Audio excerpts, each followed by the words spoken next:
Bienvenue, chers amis, dans le monde étrange et mystérieux du triangle de Bennington. Ce lieu, enveloppé de mystères et de légendes, a captivé l'imagination de nombreux chercheurs et aventuriers au fil des décennies. Imaginez un lieu où la beauté naturelle des montagnes cache un secret terrifiant. Un endroit où la nature semble vivante, presque consciente, et où chaque arbre, chaque rocher, pourrait cacher une histoire sombre. Un lieu où des personnes disparaissent sans laisser de traces. Des sentiers de randonnée qui semblent mener vers l'inconnu. Des chemins qui se perdent dans la brume épaisse. C'est le triangle de Bennington, une zone montagneuse du Vermont, aux États-Unis. Une région qui, malgré sa beauté pittoresque, est marquée par des événements inexplicables. Là, les forêts denses et les sentiers isolés ont été le théâtre de disparitions inexpliquées. Des histoires qui ont semé la peur et la curiosité parmi les habitants et les visiteurs. Depuis les années 1920, des histoires de disparitions étranges circulent dans cette région. Des articles de journaux, des témoignages et des récits oraux ont tous contribué à alimenter le mystère. Des randonneurs, des étudiants, des chasseurs, tous ont disparu. Ils se sont volatilisés. Leurs affaires retrouvées intactes, comme si le temps s'était arrêté pour eux. Comme engloutis par la brume qui enveloppe souvent les montagnes. Que s'est-il passé? Est-ce une force naturelle ou quelque chose de plus sinistre? Y a-t-il une explication rationnelle? Ou sommes-nous face à un mystère qui défie toute logique? Les théories abondent, mais aucune ne semble pouvoir expliquer pleinement ces disparitions. C'est ce que nous allons tenter de découvrir ensemble. En explorant les archives, en interrogeant les témoins et en parcourant ces sentiers mystérieux, nous espérons lever le voile sur ce mystère. Nous allons nous plonger dans les archives, examiner les témoignages et tenter de démêler le vrai du faux. Chaque document, chaque récit pourrait contenir une pièce du puzzle. Préparez-vous, car l'histoire du triangle de Bennington est aussi fascinante que terrifiante. Une aventure qui nous mènera au cœur de l'inconnu, là où la réalité et le mythe se confondent. Au fil des ans, le triangle de Bennington a vu disparaître des dizaines de personnes. Ce lieu mystérieux, situé dans le sud-ouest du Vermont, est devenu célèbre pour ses disparitions inexplicables. Les habitants et les visiteurs ont raconté des histoires troublantes de personnes qui se sont volatilisées sans laisser de traces. Des cas étranges, troublants, qui ont alimenté les rumeurs et les légendes. Les forêts épaisses et les sentiers brumeux semblent cacher des secrets anciens, et chaque disparition ajoute une nouvelle couche de mystère. Aujourd'hui, nous allons nous pencher sur 3 cas emblématiques. Ces histoires, bien que séparées par des décennies, partagent des similitudes troublantes qui défient toute explication rationnelle. 3 histoires qui illustrent le mystère du triangle. Chacune d'elles nous plonge dans l'inconnu et nous laisse avec plus de questions que de réponses. Le premier cas est celui de Midi Rivers, une guide de montagne expérimentée. Connue pour sa connaissance approfondie des sentiers locaux, Midi était respectée et admirée par tous ceux qui la connaissaient. En 1945, elle guidait un groupe de randonneurs.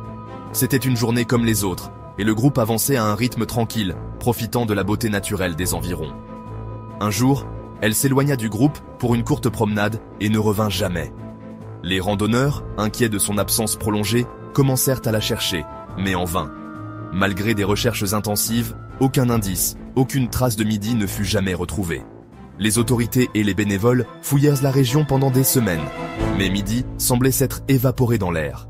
Ensuite, il y a le cas de Paul Jepson, un petit garçon de 8 ans. Paul était un enfant joyeux et curieux, toujours prêt à explorer les environs de la ferme familiale. En 1950, Paul jouait dans la ferme familiale, à la vue de sa mère. C'était une journée ordinaire, et rien ne laissait présager le drame qui allait se dérouler. Quelques instants plus tard, il avait disparu. Sa mère, paniquée, alerta immédiatement les voisins et les autorités. Des recherches massives furent organisées, mais Paul resta introuvable. Les équipes de recherche parcoururent les champs et les bois environnants, mais aucune trace de l'enfant ne fut jamais découverte. Le mystère de sa disparition hante encore la région aujourd'hui. Les habitants se souviennent de Paul et de Midi, et leurs histoires continuent de susciter des spéculations et des théories. Le 1er décembre 1946, une jeune étudiante nommée Paula Jane Weldon disparaît mystérieusement. Paula était une étudiante prometteuse, pleine de vie et d'ambition. Elle était connue pour son amour de la nature et des randonnées. Elle marchait sur un sentier de randonnée dans le triangle de Bennington, une région connue pour ses paysages magnifiques, mais aussi pour ses mystères. Elle n'a jamais été revue, les recherches intensives n'ont rien donné, laissant sa famille et ses amis dans une angoisse insupportable. Sa disparition, survenue en plein jour, a choqué la communauté. Les habitants de la petite ville étaient bouleversés et inquiets pour leur propre sécurité. Des témoins ont affirmé avoir vu Paula sur le sentier. Certains disent l'avoir vue discuter avec un homme mystérieux. Un homme en rouge l'aurait suivi de près. Intriguant, n'est-ce pas? Cet homme n'a jamais été retrouvé, ajoutant une couche de mystère à cette affaire déjà complexe. Mais l'homme n'a jamais été identifié.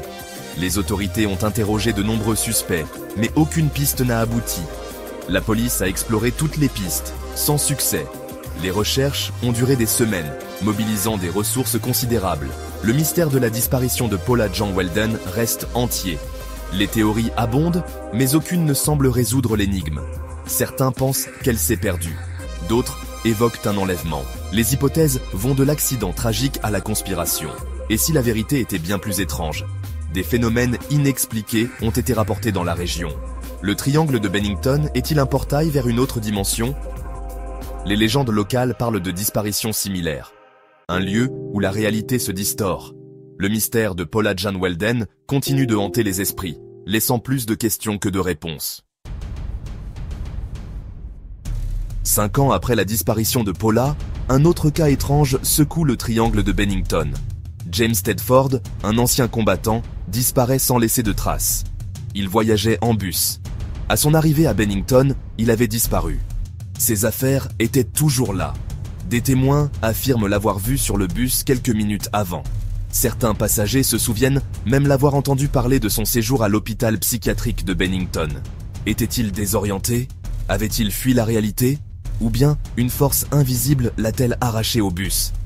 Le mystère de la disparition de James Tedford est un véritable casse-tête. Aucune explication logique ne semble pouvoir l'éclairer. Le triangle de Bennington continue de défier la raison. Le mystère s'épaissit. La dernière, randonnée d'Abby Kingsland. Imaginez un beau jour d'automne 1950. Abby Kingsland, une femme âgée de 51 ans, décide de faire une randonnée. Elle connaît bien les sentiers de la région. Mais ce jour-là, quelque chose d'étrange se produit. Abby disparaît. Des jours plus tard, on retrouve ses affaires soigneusement pliées au bord d'un ruisseau. Aucune trace d'Abby. Les chiens de recherche suivent sa piste sur plusieurs kilomètres, puis plus rien. Comme si elle s'était volatilisée. Certains pensent qu'elle a été victime d'un animal sauvage. D'autres évoquent un accident. Mais aucune explication ne semble crédible. Le mystère de la disparition d'Abby Kingsland s'ajoute à la longue liste des énigmes du triangle de Bennington. Alors, comment expliquer ces disparitions? Les théories ne manquent pas. Certains parlent d'un tueur en série qui entrait les bois. D'autres évoquent des phénomènes paranormaux. Portail interdimensionnel, ovnis, esprits malveillants. Certains chercheurs pensent que le triangle de Bennington est situé sur une zone géomagnétique particulière. Cette anomalie perturberait les sens et provoquerait des hallucinations. Les victimes se perdraient alors dans la nature, incapables de retrouver leur chemin. D'autres théories encore plus étranges circulent. On parle de vortex énergétiques, de créatures inconnues, de sociétés secrètes qui pratiqueraient des rituels occultes. Difficile de démêler le vrai du faux. Malgré les nombreuses enquêtes, le triangle de Bennington garde ses secrets. Les disparitions restent inexpliquées. Les familles des victimes vivent toujours dans l'angoisse et l'incertitude. Au fil des ans, le triangle de Bennington est devenu une légende, un lieu qui fascine autant qu'il effraie, un lieu où la nature sauvage semble receler des forces obscures et mystérieuses. Que s'est-il réellement passé dans ce triangle maudit? Sommes-nous face à un phénomène rationnel qui nous échappe encore? Ou bien, le triangle de Bennington est-il réellement le théâtre de forces surnaturelles? Aujourd'hui encore, le triangle de Bennington continue de fasciner. Les randonneurs et les curieux s'y rendent pour tenter de percer ses mystères. Mais attention, le triangle n'a pas livré tous ses secrets. Si vous décidez de vous aventurer dans cette région sauvage, soyez prudent. Restez sur les sentiers balisés et ne partez jamais seul. Le triangle de Bennington est un lieu imprévisible. Un lieu où la réalité semble parfois se confondre avec la fiction. N'oubliez jamais les histoires que nous avons partagées aujourd'hui. Le triangle de Bennington est un lieu où le mystère règne en maître. Un lieu où la prudence est de mise. Alors, que penser du triangle de Bennington? S'agit-il simplement d'un mythe, d'une légende urbaine alimentée par la peur et l'imagination, ou bien ce lieu est-il réellement maudit? La vérité, chers amis, est peut-être ailleurs. Peut-être que la réponse se trouve quelque part entre la raison et l'irrationnel. Le triangle de Bennington nous rappelle que la nature est puissante et mystérieuse. Un lieu où l'homme n'est qu'un invité et où le danger peut surgir à tout moment. Une chose est sûre, le triangle de Bennington continuera de fasciner et d'intriguer. Tant que ces mystères resteront entiers, il continuera d'alimenter les légendes et les cauchemars. Et vous, qu'en pensez-vous? Le triangle de Bennington, mythe ou réalité, à vous de juger.